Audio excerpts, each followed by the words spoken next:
മനുഷ്യരിൽ പലരും ഇന്ന് വളരെയധികം മാനസിക സംഘർഷങ്ങളിലൂടെ കടന്നു പോകുന്നവരാണ്. കയ്യിൽ കിട്ടാത്ത എന്തൊക്കെയോ ആഗ്രഹങ്ങളുടെയും വസ്തുക്കളുടെയും പിറകെ ഓടുന്നതിനിടയിൽ അവർ മനസ്സിലാക്കാതെ പോകുന്ന ഒന്നാണ്, തൻ്റെ കയ്യിലുള്ളത് വെച്ച് തന്നെ ഈ നിമിഷത്തിൽ സന്തോഷിക്കാമായിരുന്ന പല കാര്യങ്ങളും അവർ അറിയാതെ നാളേക്ക് വേണ്ടിയുള്ള ഓട്ടത്തിൽ മുങ്ങിപ്പോവുകയാണ് എന്നത്.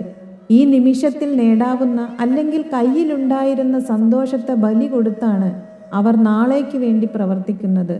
ഭാവിയിൽ അത് സന്തോഷം കൊണ്ടുതരുമോ എന്നുറപ്പില്ല.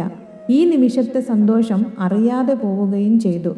സന്തോഷിക്കാൻ ഭാവിയിൽ വരുന്ന അവസരങ്ങളെ പ്രതീക്ഷിച്ചിരിക്കാതെ ഇപ്പോൾ ചെയ്യുന്ന കാര്യങ്ങൾ സന്തോഷിച്ച് ആസ്വദിച്ച് ചെയ്താൽ നമ്മുടെ മാർഗവും ലക്ഷ്യവും നമുക്ക് സന്തോഷം നൽകും. ഒരു സ്ഥലത്തേക്ക് പോവണം എന്നുദ്ദേശിച്ച് യാത്രയ്ക്കിറങ്ങുമ്പോൾ അവിടെ ചെന്നു മാത്രമേ ഞാൻ കാഴ്ചകൾ ആസ്വദിക്കൂ എന്ന് വാശി പിടിച്ചിരിക്കേണ്ട കാര്യം എന്താണ്? വഴിയിൽ കാണുന്ന എല്ലാ കാഴ്ചകളെയും കാണുകയും ആസ്വദിക്കുകയും മനസ്സിലാക്കുകയും ഒക്കെ ചെയ്യാമല്ലോ. അപ്പോൾ പോകുന്ന വഴിയിലും ലക്ഷ്യസ്ഥാനത്തും നമുക്ക് ആസ്വദിക്കാൻ സാധിക്കും.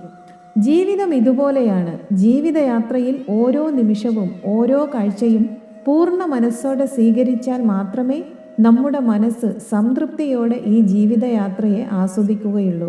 ഒരു പനിനീർ പൂവിൻ്റെ സൗന്ദര്യം ആസ്വദിക്കുമ്പോൾ അതിനു താഴെ മുള്ളുകളും ഉണ്ടെന്ന് നമുക്കറിയാമല്ലോ. അത് ചിന്തിച്ച് പൂവിനെ നമ്മൾ നോക്കാതിരിക്കുന്നില്ലല്ലോ. അതുപോലെയാണ് നമ്മുടെ ജീവിതം. മുള്ളുകൾ കാണുക എന്നത് സ്വാഭാവികമാണ്.